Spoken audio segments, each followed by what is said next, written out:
I want to talk to you, and it's funny how you mentioned good spirit, because someone who made my weekend, as well as Lando Norris and this amazing podium, was Sebastian Vettel and the Aston Martin outfit as a whole.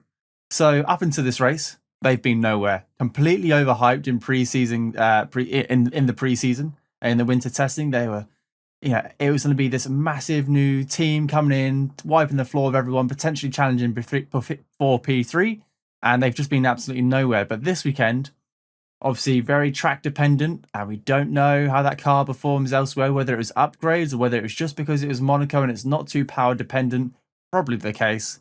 Sebastian Vettel came alive again, and I've just watched before I did the podcast was the radio responses to everyone when they crossed the line, and we had the old crazy frog from Sebastian Vettel again. It was just nice hearing him happy, talk, saying good things about the car, congratulating the team on a brilliant overcut, which I'm sure we'll get onto later on in the podcast. But yeah, what a day for Aston Martin, picking up a handful of points with Seb in P5 and Lance, I think, in P8. Yeah, so decent amount of points in the bag, and the first time they scored points this year so far. My question for you is, Alex, is this the start of potentially a better Aston Martin, and they're going to collect maybe not as many points going forward, maybe not finishing as high as P5, but might be finishing P7 or P8, picking up a handful of points here and there? Or do you think this was very much track dependent, and because it wasn't necessarily a power circuit, next week when we go to Baku, they might struggle? Well, what Aston Martin got right that other teams, or some other teams got wrong, was they were very quick on their strategy. They reacted well at the right time. That obviously propelled Vettel forward. But I don't want to take away from Vettel's weekend and give too much, or give all the credit to the team at least, because at one point he was the second fastest on track. He was putting some real times in. He looked very comfortable. He obviously got past Gasly. You said we were going to talk about it later, but we're talking about Aston Martin, so we might as well mention it now. Which is that lap 32 after the pit stops, Vettel was sort of coming out of the pits towards Gasly, where it's going to happen. Someone's going to overtake somebody on track. To be fair, it had happened a few times. I've seen a few people saying only one on-track overtake, but there's that, and Schumacher got past Mazepin, and Alonso got past a couple of people. Yeah. So there were a few overtakes. But the trouble is we didn't get to see them because the director decided to cut to, as has now already been memed 1 million times. Everywhere. So I barely need to really explain it, but on the odd chance that you don't know, they cut to a shot of Stroll bouncing over the curbs at I can't remember exactly where it was on track, but it was a very, very strange decision. I think they did it again later on. Yes, they did it during the replay. Well, I'm going to talk more a little bit about this later on, so I won't get too hard into the broadcast mistakes, but that was part of it. But main point, Vettel makes up another place there, fought with Gasly for P5. He just looked a lot more comfortable. Now, in answer to your question, will we see them do better over the course of the season?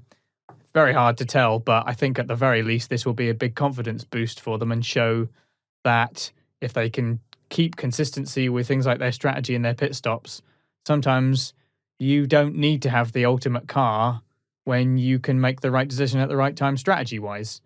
So certainly, I think that it would be nice to see Aston Martin really challenging. It has been very underwhelming so far, and it's such a good-looking car. I would like to see it more often fighting for a decent position.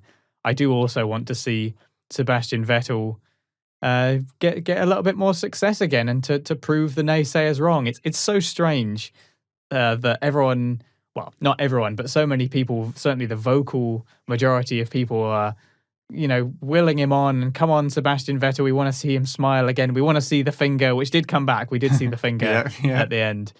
I remember when Vettel was winning all the time and everyone hated him.